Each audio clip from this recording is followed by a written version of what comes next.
Circle ಅವ್ರವ್ರು ಮಾಡ್ಕೊಂಡ್ರು ಅಂತ ಹೇಳ್ತಾ ಇದ್ದೀರಾ. ನೀವು ನಿಮ್ಮ ಸರ್ಕಲ್ನ ನೀವು ಮಾಡ್ಕೋಬೋದಾಗಿತ್ತಲ್ಲ, ಯಾಕಂದ್ರೆ ನೀವು ಬರೀ ಬಾಯ್ಸೇ ಒಂದು ಜಂಟಿಗಳಿತ್ತು. ನೀವು ಚಂದ್ರಪ್ರಭಾ, ಅಮಿತ್ ಮತ್ತೆ ಸತೀಶ್ ಅವರು ಅವರೆಲ್ಲ ನಿಮ್ಗೆ ಮೇ ಬಿ ಒಂದು ಕೋಆರ್ಡಿನೇಷನ್ ಇರ್ತಾ ಇತ್ತು, ನಿಮ್ಗೆಲ್ಲ ಅವರು ಲೈಕ್ ನಿಮ್ಮನ್ನ ಅಡ್ಜಸ್ಟ್ ಮಾಡ್ಕೊಳ್ತಾ ಇದ್ರು ಅಂತ ಅನ್ಸುತ್ತೆ. ನೀವೆಲ್ಲ ಸೇರ್ಕೊಂಡು ಒಂದು ಟೀಮ್ ಆಗ್ಬೋದಿತ್ತು ಕೂಡ ಅಂತ ಅನ್ಸುತ್ತೆ. ಇಲ್ಲ, ಒಂದು ಟೀಮ್ ಆಗೇ ಇದ್ದೀವಿ ಮೇಡಮ್. ನಾನು, ಚಂದ್ರಪ್ರಭಾ ಅವರು ಮತ್ತೆ ಸತೀಶ್ ಅವರು, ಆಮೇಲೆ ಮತ್ತೆ ನಮ್ಮ ಬ್ರದರ್ ಅಭಿಷೇಕ್ ಮತ್ತು ಅಶ್ವಿನಿ ಅವರು, ಎಲ್ಲರ ಜೊತೆಲಿ ನಾವೆಲ್ಲ ಚೆನ್ನಾಗಿ ಎಲ್ಲ ಒಂದು ಎಲ್ಲರ ಒಟ್ಟಿಗೆ ನಾವು ಗುಂಪಾಗಿ ಎಲ್ಲರೂ ಒಟ್ಟಿಗೆ ಮಾತಾಡ್ತಾನೆ ಇದ್ವಿ. ನಾವು ಮತ್ತು ನಮ್ಮ ಗಿಲ್ಲಿ, ಆಮೇಲೆ ಕಾವ್ಯ ಅವರು, ಮತ್ತು ನಮ್ಮ ಮಾಳ ಅವರು, ಸ್ಪಂದನ, ಎಲ್ಲರ ಒಟ್ಟಿಗೆ ಕೂಡ ನಾವು ಮತ್ತು ಜಾನ್ವಿ ಎಲ್ಲರ ಒಟ್ಟಿಗೆ ನಾವು ಮಾತಾಡ್ಕೊಂಡಿದ್ವಿ.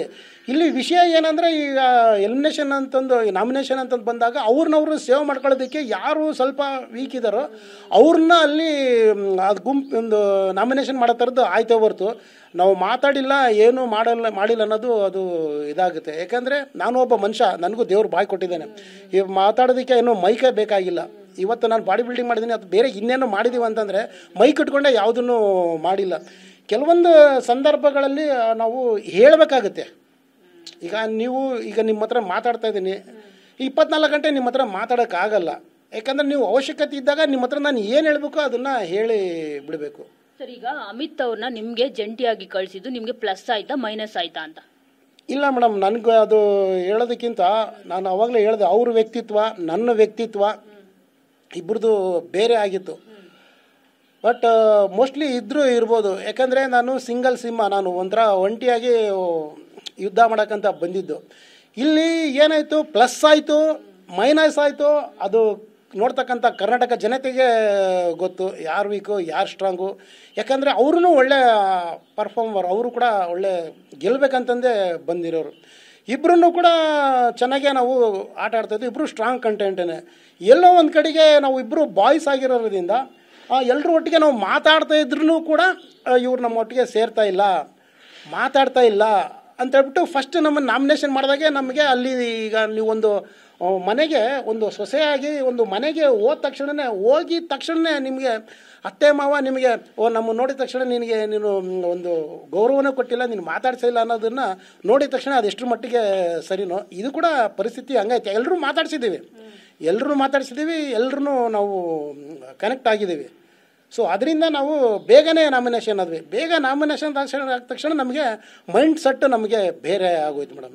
ಇಲ್ಲಂದಿದ್ರೆ ನಾವು ಬೇರೆಯವ್ರ ಥರನೇ ನಾವು ನಗಬಲ್ವಿ, ಅಲ್ಲಿ ಕಾಮಿಡಿನ ಬಲ್ಲೆ ನಾನು ಎಲ್ಲರೂ ಒಟ್ಟಿಗೆ ನಾನು ಮಾತಾಡ್ಬೋದು. ಎಲ್ರಿಗೂ ಈಗ ಯಾಕೆ ಅವರು ಭಾಳ ಫ್ರೀಡಮ್ ಆಗಿದ್ದಾರೆ ಅಂದರೆ ಅವರು ಸೇವ್ ಆಗಿದ್ದಾರೆ, ಪಕ್ಕದಲ್ಲಿ ಹುಡುಗಿ ಇದ್ದಾರೆ, ಬಚಾವಾಗಿದ್ದಾರೆ ಏನಾಗುತ್ತೆ, ಎಂಥವ್ರಿಗೆ ಆಗಿಲ್ಲ ಒಂದು ಹ್ಯಾಪಿನೆಸ್ ಬರ್ತದೆ.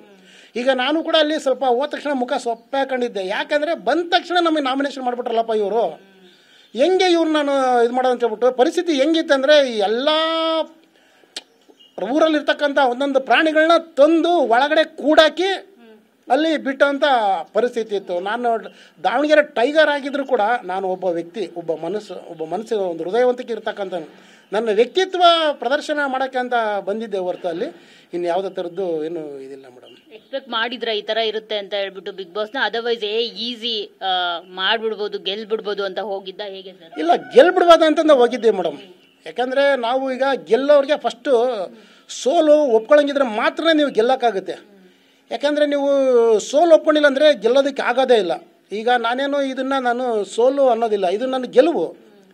ಈ ಗೆಲುವು ನನ್ನನ್ನು ಮುಂದಿನ ಭವಿಷ್ಯಕ್ಕೆ ನನಗಿದು ಬುನಾದಿ. ಯಾಕಂದರೆ ಪ್ರತಿಯೊಬ್ಬರೂ ಕೂಡ ಎಕ್ಸಾಮ್ ಪಾಸ್ ಆಗ್ತೀನಿ ಅಂತ ಹೋಗಿ ಪರೀಕ್ಷೆ ಕಟ್ತಾರೋ ಹೊರತು ಫೇಲ್ ಆಗ್ತೀನಿ ಅಂತ ಹೇಳ್ಬಿಟ್ಟು ಯಾರೂ ಕಟ್ಟೋದಿಲ್ಲ. ನಾನು ಕೂಡ ಇಲ್ಲಿ ಬಂದಿದ್ದು ಪಾಸ್ ಹಾಕೋದಕ್ಕೆ, ನನ್ನ ವ್ಯಕ್ತಿತ್ವ ಪ್ರದರ್ಶನ ಮಾಡೋದಕ್ಕೆ, ನನ್ನ ಆಟ ನಾನು ಆಡೋದಕ್ಕೆ, ಅಲ್ಲಿ ಅರಸಿಯರು ಯಾರ್ಯಾರ್ದು ಹೋರಾಟ ಮಾಡೋದಕ್ಕೆ.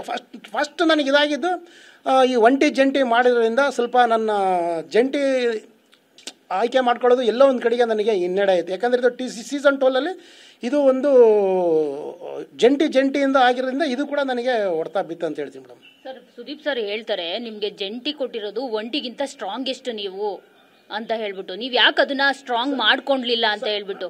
ಮೇಡಮ್, ಈಗ ಸ್ಟ್ರಾಂಗ್ ಮಾಡ್ಕೊಳ್ಳೋದಕ್ಕೆ ಇಲ್ಲಿ ಒಂಟಿ ಆದರೆ ತನಗೆ ಮನಸ್ಸಿಗೆ ಏನು ಅನಿಸುತ್ತೋ ಅದನ್ನು ಓಪನ್ ಅಪ್ ಆಗಿ ಮಾತಾಡ್ಬೋದು. ಅವ್ನು ಏನೇ ಮಾಡಿದ್ರು ಅವ್ನ ನಿರ್ಧಾರ ಅವನ್ನ ಕೈಗೊಳ್ಬೇಕಾಗುತ್ತೆ, ಎಲ್ಲದನ್ನು ಆಟ ಆಡಬೇಕಾಗುತ್ತೆ. ಜಂಟಿ ಆಗಿರೋದ್ರಿಂದ ನಾವು ಏನಾದರೂ ಒಂದು ಕೆಲಸ ಮಾಡಬೇಕು ಅಥವಾ ಏನಾದರೂ ಮಾಡಬೇಕಂದ್ರೆ ಭಾಳ ಕಷ್ಟ ಆಯಿತು ಮೇಡಮ್ ಜಂಟಿ. ಯಾಕಂದರೆ ಈಗ ಒಂದು ವಾಶ್ರೂಮ್ ಹೋಗ್ಬೇಕಂದ್ರೆ, ಒಂದು ಬಟ್ಟೆ ಹಾಕ್ಕೊಳ್ಬೇಕಂದ್ರೆ, ಸಪೋಸ್ ನೀರು ಕುಡಿಬೇಕಂದ್ರೆ, ಊಟ ಮಾಡಬೇಕಂದ್ರೆ ಈ ಕಟ್ಕೊಂಡು ಹೆಂಡ್ತಿಗಿಂತ ಭಾಳ ಇದಾಗೋಯ್ತು ಮೇಡಮ್. ಇದಂತೂ ಪಾಪ ತುಂಬ ಇರಿಟೇಷನ್ ಆಗೋಯ್ತು. ಈಗ ಮಲ್ಕೊಂಡು ರಾತ್ರಿಯಲ್ಲಿ ಎದ್ದಿರ್ತೀವಿ, ಒಂದು ಸ್ವಲ್ಪ ಎದ್ದು ನೀರು ಕುಡಿಬೇಕು ಅಥವಾ ಡ್ರೆಸ್ ಚೇಂಜ್ ಮಾಡಬೇಕು ಅಥವಾ ಈ ಕಡೆಯಿಂದ ಬರ್ತಾ ಇರ್ತೀನಿ, ಏನೋ ಮರ್ತೋಯ್ತು, ತಿರ್ಗಾ ವಾಪಸ್ ಹೋಗ್ಬೇಕು. ಎಲ್ಲೋ ಒಂದು ಕಡೆಗೆ ಆಟ ಆಡೋಕ್ಕೆ ಬಂದಿರೋನು ಕೂಡ ನನ್ನ ಮನಸ್ಥಿತಿ ಇಬ್ಬರದು ಮನಸ್ಥಿತಿ ಚೆನ್ನಾಗಿದ್ದರೂ ಕೂಡ ಅಯ್ಯೋ ಈ ವೈಂದು ಇದೇ ಕಾಟ ಆಗೋಯ್ತು ನನಗೆ, ಹೆಂಗಪ್ಪ ಇವ್ರನ್ನ ಇದು ಮಾಡ್ಕೊಳ್ಳೋದು ಅಂತಂದು ಅವ್ರದ್ದು. ನಾನೇನೋ ಒಂದು ಕೆಲಸದ್ದು ಹೇಳಿದ್ದೀನಿ ಅಂತ ಹೇಳ್ಬಿಟ್ಟು ಅವರು ವಿರೋಧ ಮಾಡಿದ್ರು ಅಂತ ಹೇಳ್ಬಿಟ್ಟು ನನಗೆ ಒಂಥರ ಬೇಜಾರಾಗೋದು, ಈ ಥರದ್ದು ಕೂಡ ಅಲ್ಲಿ ಆಗಿರೋದು ಉಂಟು ಮೇಡಮ್. ಜಂಟಿಯಿಂದ ಒಂಟಿಯಾಗಿದ್ದರೆ ನಾನು ಇನ್ನೂ ಚೆನ್ನಾಗಿ ಆಟ ಆಡ್ತಾ ಇದ್ದೆ ಅಂತ ಹೇಳ್ತೀನಿ ಮೇಡಮ್.